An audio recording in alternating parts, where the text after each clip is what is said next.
posible. Sin embargo, la forma más común, bueno, general se puede decir, con el que se describe es una sensación brusca de pinchazos. En este caso puede ser un carácter lacinante, pero de la misma manera puede variar. Incluso se puede confundir, como ahorita lo voy a comentar. En cuanto a su intensidad, de la misma manera puede ser variable de acuerdo al paciente. En cuanto a su atenuación o agravación, principalmente este dolor va a aparecer como que en los periodos digestivos, pero no siempre debe ser así, puede variar. Y ahora sí, los síntomas asociados que lo pueden confundir, se puede decir, puede ser una pirosis. Una pirosis se puede como que confundir con el carácter lacinante o puede decir, es que tengo pirosis, pero no sé, y a lo mejor puede ser un dolor abdominal de origen isquémico. Así que hay que tener mucho cuidado con eso.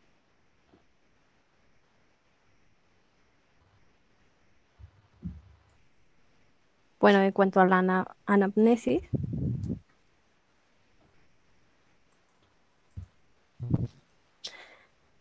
aunque ya lo mencionamos, pues es importante no olvidar e indagar sobre la semiología en cuanto a esta parte que ya le extendimos, pero que no debemos de olvidar para tener síntomas asociados que nos puedan ayudar a diferenciar qué tenemos frente a nuestros ojos. En cuanto es importante identificar los factores de riesgo como edad, sexo, hiperlipidemia, diabetes mellitus tipo 2 y antecedentes heredofamiliares. Bueno, por nuestra parte, eso sería todo, compañeros. Aquí están nuestras bibliografías. ¿Alguien tiene alguna duda o alguna sugerencia? Yo, pero bueno, yo creo que sería para el profe más bien. Sí, Eh, adelante. Profesor, por ejemplo, si yo estoy sospechando, no sé, de a lo mejor un ataque al corazón y yo puedo darle al paciente una aspirina o morfina, un beta bloqueante, esto sin tomar antes la frecuencia cardíaca del padeciente o tendría que tomarla No, primero y después dársela. sí, nunca dar un medicamento sin tener signos vitales. Porque, por ejemplo, yo puedo tomar, digo, yo puedo dar por ejemplo, a un paciente que le duele la cabeza, decirle la presión arterial, tómate un losartán. Y en ese momento el dolor de cabeza era porque no había comido, tenía hipoglucemia, pero su presión estaba bastante baja, estaba en 90-60, le doy el losartán y le puedo llevar la presión hasta 50-30. ¿Ustedes creen que Sí, eso sea normal? no. No. No, Entonces, nunca dar tratamiento sin tener signos vitales. Ajá, porque sí. Y peor aún, con este tipo de medicamentos que afectan directamente la bomba, o sea, disminuyen frecuencia cardíaca, disminuyen presión arterial, este, aumentan, no sé, la diástole. Ajá, entonces, no, nunca hacer eso, ¿eh? Sí, qué bueno que lo comentas, no, no como error, sino más bien como observación para todos. No, nunca dar un tratamiento sin tener signos vitales, ¿no? Entonces, si llegase a ocurrir un incidente, no sé, en la calle con un familiar y que nos agarre sin, sin el bauma o sin el, ¿cómo se llama? El estetoscopio, ¿qué hacemos? Mejor esperamos la ambulancia y ya. Aquí en este caso lo que tendrían que hacer ustedes es checar, estar al pendiente de signos vitales. Tal vez no van a poder tener presión arterial, pero lo que sí van a tener va a ser tener frecuencia cardíaca, frecuencia respiratoria. Eso, de Ajá. hecho, ustedes ya llevaron urgencias prehospitalarias, ¿cierto? ¿O no? Sí, Ya. Y ustedes recuerdan que las funciones del primer, ¿cómo se le dice? El primer, ¿qué fue la palabra? El, bueno, es que es no me acuerdo. El primer respondiente, gracias, Carlos. El primer respondiente es checar el ABC, o sea, vía aérea permeable, ventilación adecuada y función cardiovascular. Entonces, ustedes no van a tener signos vitales más que frecuencia cardíaca y frecuencia respiratoria. Y eso es suficiente para saber que nuestro paciente puede sobrevivir. Entonces, si yo veo alteraciones de el estado de conciencia, que el pulso se sienta débil, o que ya no tenga ni siquiera latidos cardíacos, en ese momento empiezo con compresiones cardíacas y listo. O sea, yo lo que voy a hacer en la calle, cuando vea a un paciente, por ejemplo, que se está infartando, En ese momento lo que tengo que hacer es llamar, hacer la llamada a servicio de urgencias, bueno, a 911 en este caso, describir lo que está pasando y en ese momento estar al pendiente de mi paciente con signos vitales. Con eso es más que suficiente.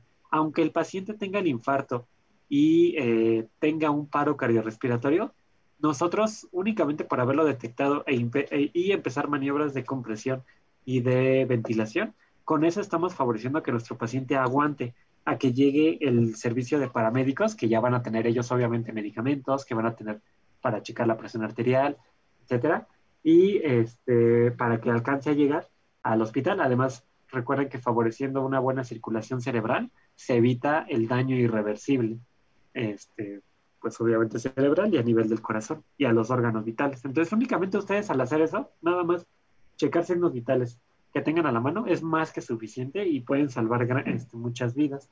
Ahora, en este caso, lo que me contabas, por ejemplo, si es un paciente eh, con aumento de la demanda metabólica que se esté favoreciendo entonces un infarto en ese momento. No me conviene tampoco darle yo medicamentos solo así porque sí, porque primero, no sé si tampoco es alérgico. Ajá. Si yo le diera un beta bloqueador, lo que pudiera hacer es que el corazón, una arteria se acaba de ocluir, ajá, pero las demandas siguen aumentando, las demandas de oxígeno siguen aumentando.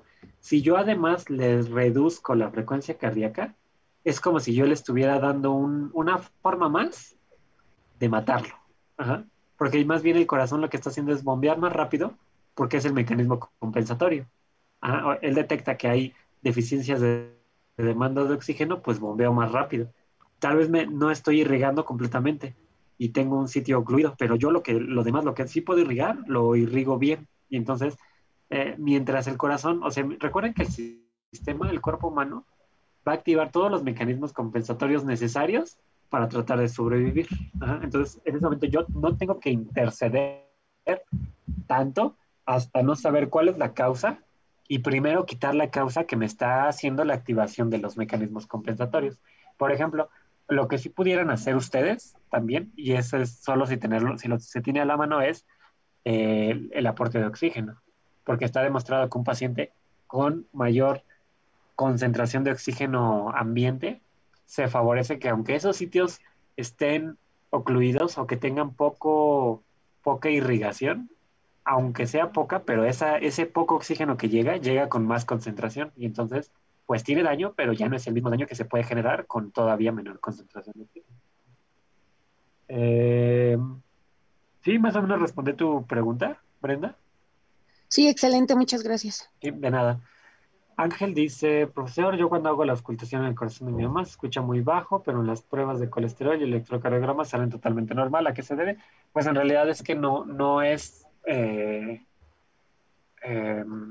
se puede escuchar bajo, posiblemente por el tejido.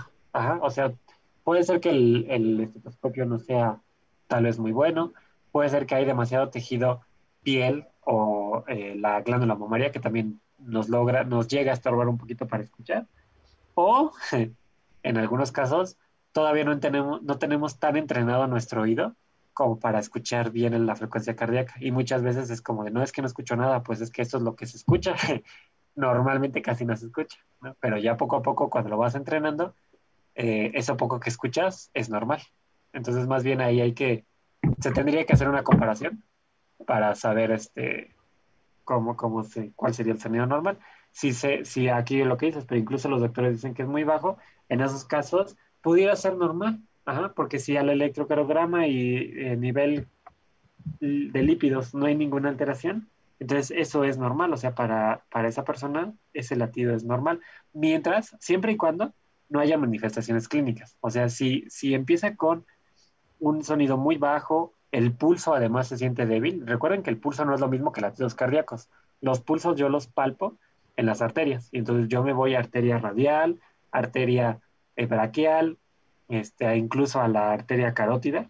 Y si yo siento el pulso muy, muy, muy débil y además se está manifestando con que el paciente está con disminución del estado de conciencia, se siente muy cansado, se está quedando dormido, pues entonces ahí sí nos está reflejando que el corazón no está bombeando con la suficiente fuerza y se requiere algún medicamento para que bombee más rápido y con más fuerza además.